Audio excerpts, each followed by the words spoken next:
Hey guys, I'm back, and before I get to this video, I had filmed part of it already actually, which was the unboxing of the TacPack right here.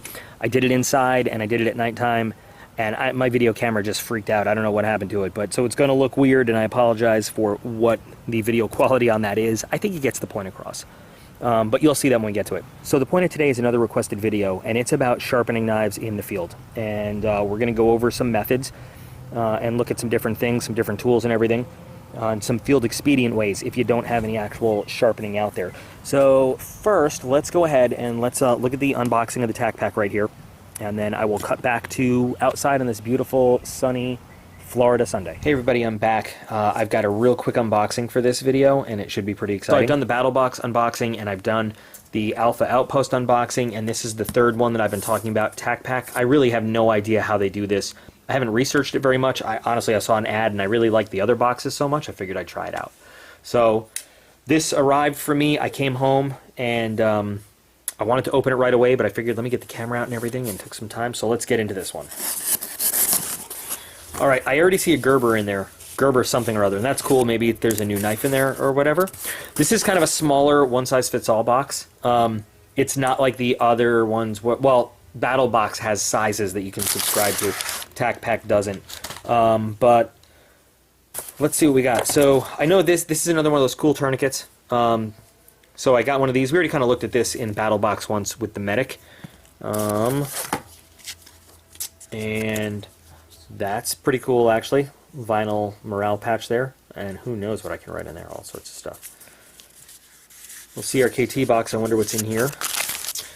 It's a nice little secondary knife to carry around.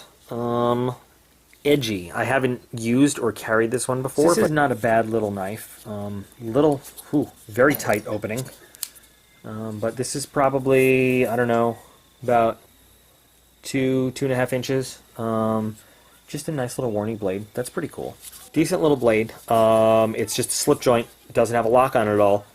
But looking at it a little closer, what I realize is that the reason it's a little harder to get out is because it's a self-sharpening system in there. And I don't know if it's going to show up here at all, but it's kind of printed. Where is it on the blade?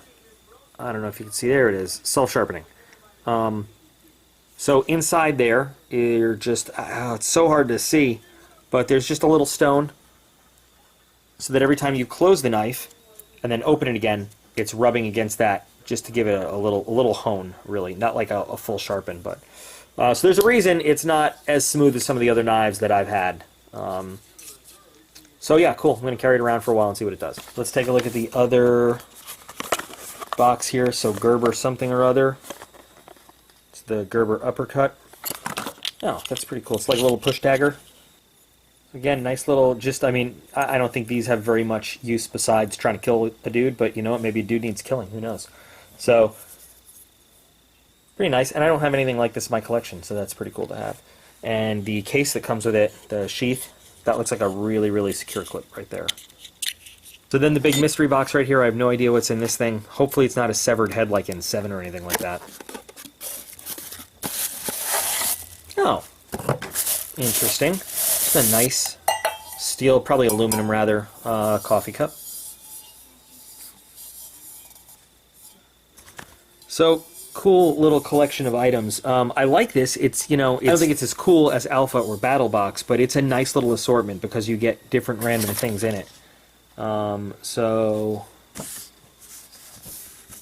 there's just a list of what everything is and how much it costs.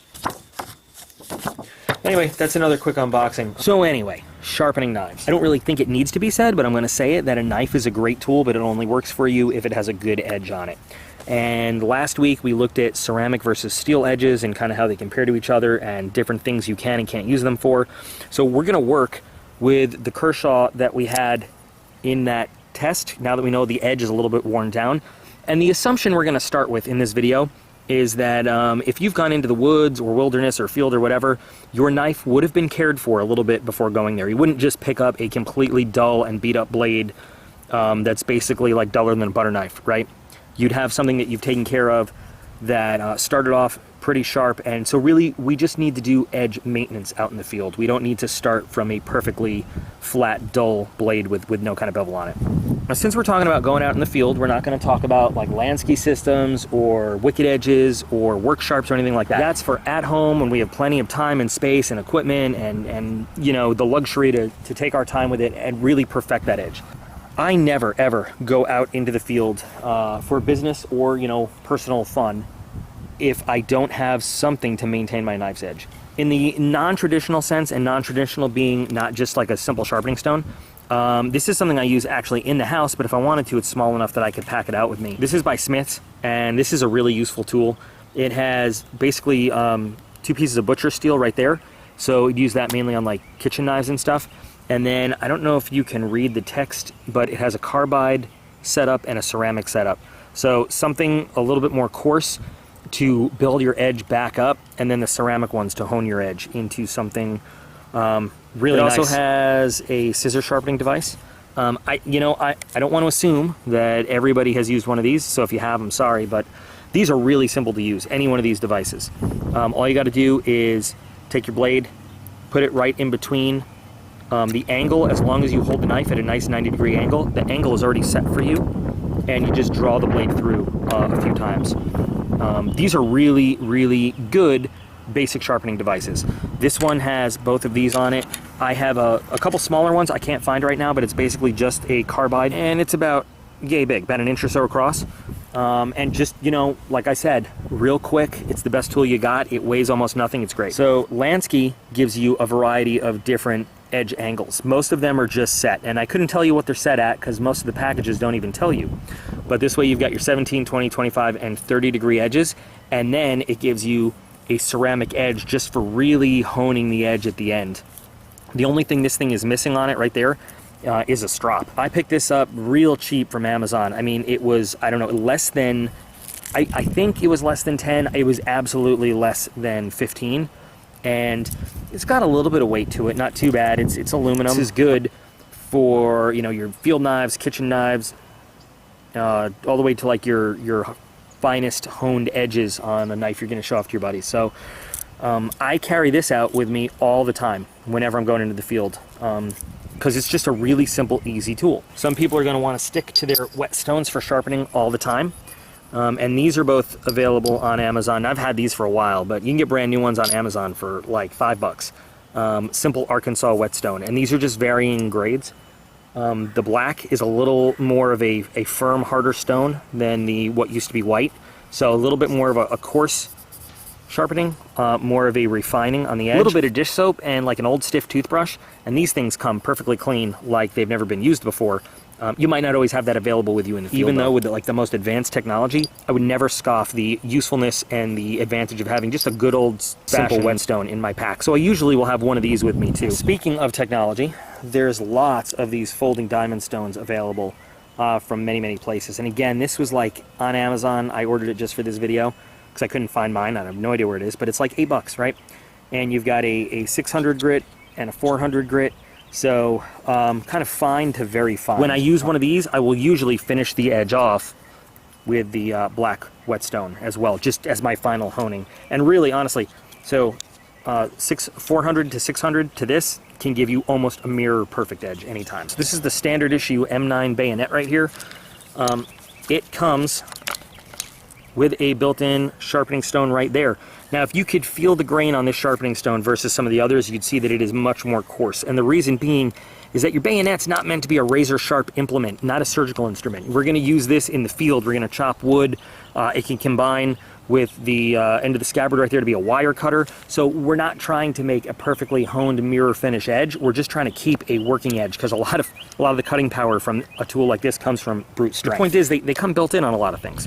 So there's no need to pick up a second piece of equipment, at least from a starting point, to keep your edge workable out in the field.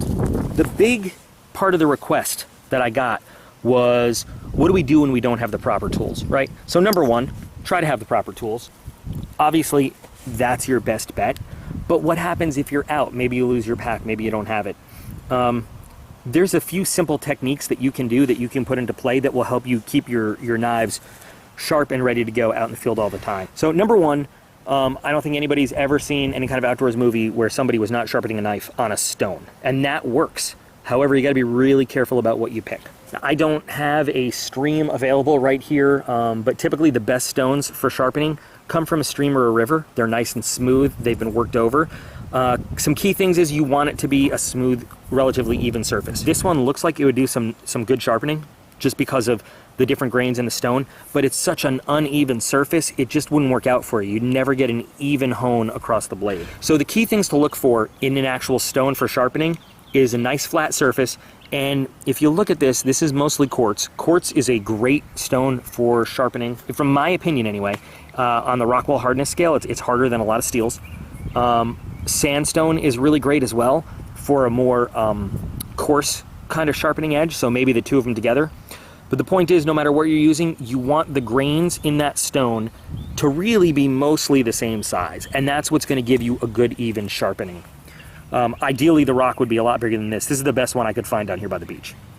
But you would use this no different than any sharpening stone. You could put some oil on it or some water on it, and you would just sharpen. And yes, I normally would not use anything this small. I'm terrified I'm going to lose a part of my thumb here, but you would just draw the blade in even strokes, just like you would any other sharpening stone.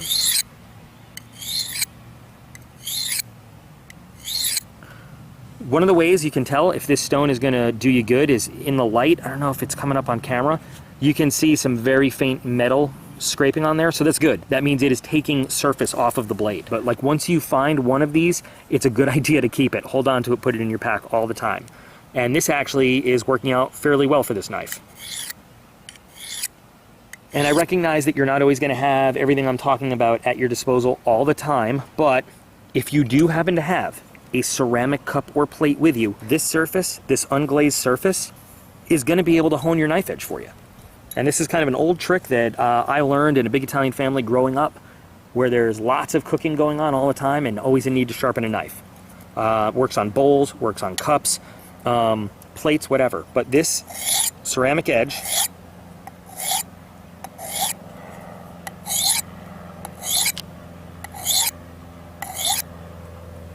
see the metal coming off on the edge of the cup there? So that's a great fine type sharpening stone to use to keep your blade in shape out in the field. And I've heard stories about some people that won't sharpen their kitchen knives on anything else. It's really essentially no different than a ceramic sharpening block. So to show you this method, I've had to switch from tripod to handheld camera, and it's bright out here and I can't really see the screen very well, so I hope this comes out as well as I want. What are we looking at? We are looking at a half rolled down car window. This was something that really shocked me and blew my mind when I figured out that we could do this, but this is definitely something that works. So the edge of your car window has almost a ceramic finish there. If you are out and you need to hone your edge and you have a car window,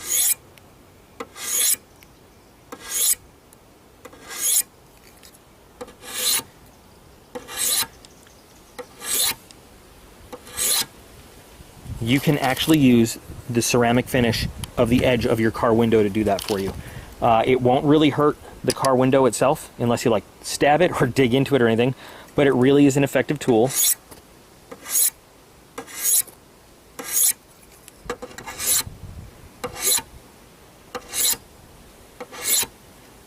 of maintaining the edge of your knife. So there's just a few quick methods out in the field, and of course this is not the end all be all. I'm not a survival expert.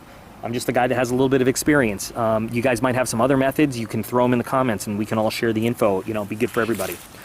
But that's just a few ways that you can maintain the edge and keep it sharp. There's a few more steps that we can do out in the field though to really keep this edge sharp and ready to go. I doubt many people carry a leather strop with them everywhere they go, but the best way to really mirror sharpen this edge and keep it perfectly razor good to go is after you do a good sharpening to give it a good stropping. Lansky makes a stropping hone to go with the Lansky set. And normally I would use this with the Lansky set, but there's nothing saying that you can't get this, and it is cheap, again, less than 10 bucks, made of real leather. You can take this strop and you can throw it in your pack. It weighs nothing. So you can carry this around and you can strop with this out in the field on the go. A little awkward for me to do it with this camera angle, but this is going to function just like a big leather strop would, and you can even put some conditioner on it to keep it in good shape. There's two other field expedient ways we'll talk about, and the first one is as simple as a piece of cut cardboard. This is from a diaper box, and all it is a piece of cardboard. And I have talked a lot about how much I hate when my blades have to cut through cardboard. The molecular makeup of the cardboard, the composition of it that dulls blades, can actually help us keep them nice and sharp too. And you can use cardboard as a strop, just as it is. You can just lay your knife down on it, and I would normally do this on a desk or something, but just strop along the cardboard. So if you're out in the field somewhere, it's not hard. There's, you know, unfortunately people make a big mess. You usually find some cardboard by a trail. Somebody's gonna have left it around. You can take a box you have and just cut it into some strips and put it in your pack just in case. I've seen some people take some like moist dirt, not mud, but just moist dirt, and spread it on here almost like a buffing compound. I've never tried that myself, but some people have done that. But this method I have seen and I have tested, and to just finish the hone off, it works fairly well. And again, it's awkward for me to kind of do this. I've got both arms wrapped around the camera to make this happen. But that works for you. You can do that. Another method that I was taught, and I was taught this by a former Army Special Forces survival expert who my dad is close friends with. He showed me how to take an old pair of jeans, metal block, some thumbtacks, and we actually make a strop out of it. Jeans, and I can't explain it. I don't know what it is about denim. This is a fantastic tool for stropping a knife edge and buffing out that bevel and maintaining sharpness. It's also really good to renew your razor blades. If you have disposable razor blades, you can kind of strop them too. But in order to do this, all you got to do is take an old pair of pants, and we are just going to cut these pants up. So we've got our denim. You can double layer the denim just to give it a nicer feel and really support that blade if you want. I'm probably going to do that. And now we magically have two cut layers of denim. We're just going to place them on top of another. It really doesn't matter which side of the wood block you use. I'm just using this one because I like to have the base on the bottom, the big side. So we're just going to lay it on there. And that's where the thumbtacks come into play. And this is really stuff that I had lying around the house. So for real, didn't go shopping for anything special. We're going to secure the edges. And I'm going to do this in the quickest way. You can do this in a really nice fashion that looks really fancy with like brass tacks or anything like that if you wanted. But for right now, I just want to show how quick it can be done for the sake of the video. Now we're going to flip the material over and pull it nice and tight. We're going to put some tacks there to hold that down too. If you don't have tacks, you can do this with glue or glue dots or double-sided tape, anything that's going to hold it on nice and firm. And now you basically have a denim stropping board right here. So just like we would use a regular strop,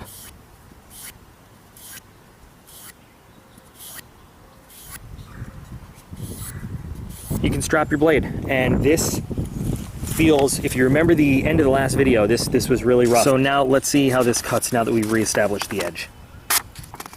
And it is like it's brand new out of the box. Barely any work at all. All we had to do was do some simple blade maintenance with just some simple tools that you can either find wherever you are or carry with you or whatever. If you guys have any other good techniques that you want to share or any questions, comments about the ones I did here, throw them in the comments. We have one more thing we need to do before we close this video out today. We need to pick a winner for the ceramic bladed knife giveaway. Let's go inside and do that. The last thing I was going to do today was draw the name of the winner of the Schrade ceramic knife giveaway, but I decided to let it run one more week just to give some other people some chances to enter. So if you haven't entered already, if you haven't seen the video on the ceramic versus steel blade test, I'm going to put a link right around here. Just go ahead and watch that video. You can find out how to enter that giveaway contest in the video. So at the end of the very next video, I will take all the names over the last 2 weeks that have entered, and I will do the actual giving away of the knife and get this shipped off to somebody who really wants it. All right, that's all I have for now, guys. Thanks so much for watching, and I'll be back again real soon.